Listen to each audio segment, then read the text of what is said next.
From Scientific Systems to the Human Body Part 1, number 1560, the 5th of March 2026, Gerald C. EclaireMD Foundation, category, Personal Health Journey and Biomedicine. A personal journey across mathematics, physics, engineering, psychology, and biomedicine. Preface. Throughout my life, my education and professional experiences have spanned multiple scientific and technical disciplines. When I was young, I spent about 18 years studying a wide range of 9 academic disciplines, including applied mathematics, mechanical engineering, structure engineering, fluid mechanics, solid mechanics, computer science, artificial intelligence, economics, and business administration. Later in life, I continued to self-study psychology and biomedicine. Looking back, these seemingly unrelated fields eventually converged into a unified way of thinking. Today, my medical research is not the result of traditional medical training, but rather the natural extension of scientific and engineering thinking applied to the human pathophysiological system.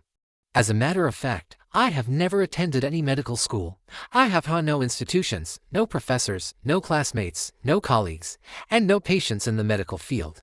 Only more than 10,000 published medical research papers. Meanwhile, my own sickening body and damaged organs have kept me company throughout my continued growth of knowledge in the biomedical field. Educational foundation. My academic training began with mathematics, physics, and engineering. During my years at MIT, I learned from mentors who shaped the way I approach complex systems. Professor Patrick Winston, the director of the MIT Artificial Intelligence Laboratory, introduced me to early concepts of artificial intelligence, pattern recognition, and machine learning. From him, I learned how complex systems can be understood through data patterns and computational models. Professor Norman Jones, my PhD advisor in mechanical engineering, specialized in dynamic plasticity and solid structural mechanics. From him, I learned to analyze structures under load, understand stress and strain relationships, and predict how materials respond to repeated forces over time. Although these mentors worked in very different areas, their teachings shared a common philosophy: understand the underlying mechanism of a system rather than simply observing surface behavior. This philosophy later became the foundation of my own research methodology. Professional experiences across multiple industries. After completing my academic training, my professional career expanded across several engineering and technology sectors. I first worked in structural and mechanical engineering projects involving aerospace systems, naval vessels, and nuclear power plant components.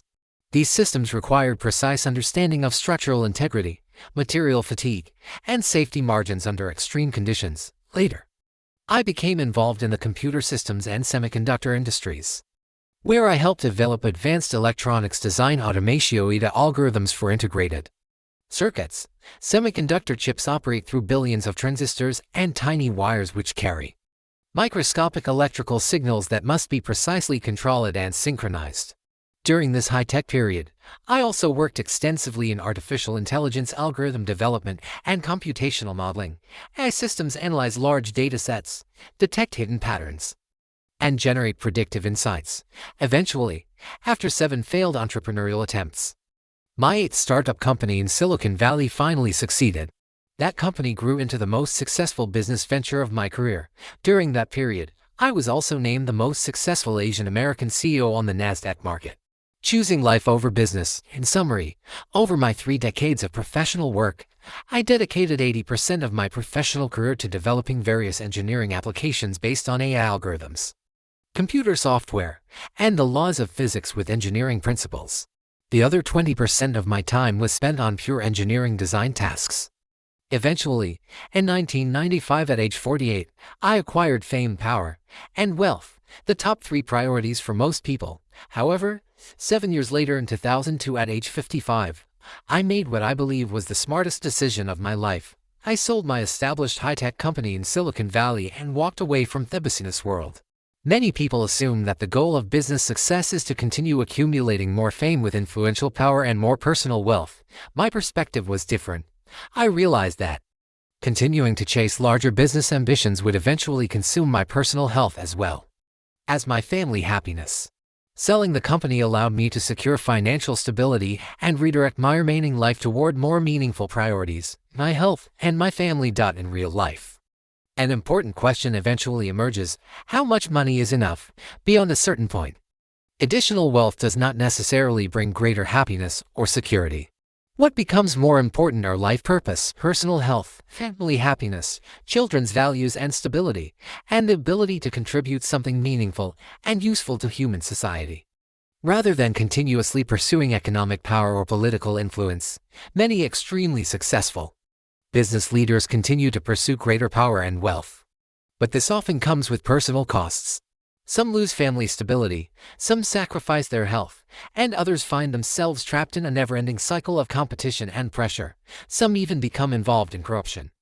Based on my personal observations and a limited data set, it appears that the children of many highly successful and wealthy families often grow up with more modest accomplishments than their parents, who had extraordinary achievements.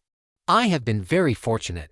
I still have my happy marriage, my different but equally self-satisfied children, my financial stability, and the opportunity to pursue meaningful medical research to save my own life and help other patients who are willing to listen and learn. Looking back, I believe stepping away from the endless pursuit of business expansion was the smartest and one of the most important life decisions I have ever made. After that turning point in 2002 at age 55, my focus immediately shifted from building companies to understanding my own health and human survival.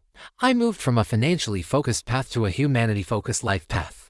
The unexpected transition to biomedicine, my transition into medical research, did not begin in a laboratory or hospital.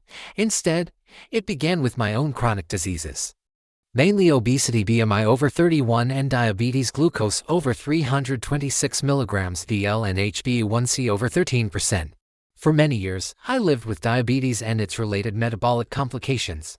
In the early years, I relied completely on various metabolic medications, like many patients do. However, over time I realized that medications alone were not addressing the deeper mechanisms of my metabolic disorders. This realization led me to apply mathematical, physical, and engineering thinking and knowledge to my own pathophysiological system. I began collecting large amounts of personal health data, including glucose measurements, blood pressure readings, physical activity levels, sleep patterns, and dietary information. Over 17 years, I have collected more than 4 million data points on my iPhone. I have also developed customized medical AI software in my iPhone to process and analyze my personal health data. These basic and extended data sets of primary biomarkers and lifestyle details allowed me to observe how my daily lifestyle behaviors influence my vital metabolic outputs, which contribute to approximately 70% to 80% of major mortality diseases worldwide, while the remaining portion is mainly related to infectious diseases, injuries, accidents, and other external causes. Gradually, my body became a sophisticated living laboratory where I could study the dynamic interaction among lifestyle behavior, metabolism, and pathophysiological stress. This research was not driven by academic curiosity alone. It was driven by a very practical motivation: survival. Engineering interpretation of human pathophysiology. After decades of diabetes and metabolic stress, I knew that my health risks were real. My goal became understanding those risks well enough to control them. When engineers study machines or structures, they examine how loads act on a system and how the system responds over time. In reality, these same principles also apply to the human body. Blood vessels behave like structural components, such as water or gas pipes, that must withstand internal pressure and cyclic stress. Metabolic processes resemble complex control systems regulated by biochemical signals. The autonomic nervous system functions like a feedback control network that stabilizes heart rate, blood pressure, and energy balance. In this framework, chronic diseases can be interpreted as long-term structural and functional damage caused by repeated stress loads. For example, decades of uncontrolled diabetes gradually damage blood vessels through biochemical and mechanical mechanisms. When vascular disc becomes weakened, a sudden blood pressure spike can trigger a structural rupture. My hemorrhagic stroke on June 21, 2025 was a clear example of such a triggering event. From an engineering perspective, this type of failure is similar to a structural fatigue fracture. The damage accumulates slowly over many years until a sudden load exceeds the remaining strength of the structure. Role of physical behavior and pathophysiological regulation. While engineering models explain the structural and mechanical aspects of disease, Human behavior also plays an important role in regulating pathophysiological conditions. Daily lifestyle behaviors, such as breathing patterns, sleep hours and quality, emotional control, and dietary habits directly influence the autonomic nervous system, hormonal pathways, and metabolic processes. Deep inhale with slow exhale breathing exercises provide a clear example of this blood pressure interaction.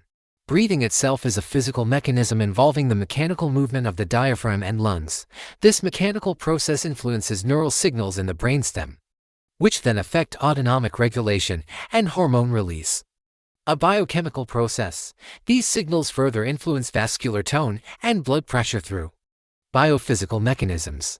In other words, a simple breathing pattern can propagate through a chain of physical, mechanical, neural signaling, electrical, biochemical, and then biophysical processes. Understanding this pathophysiological chain allows individuals to actively influence their own biological systems. This is part 1.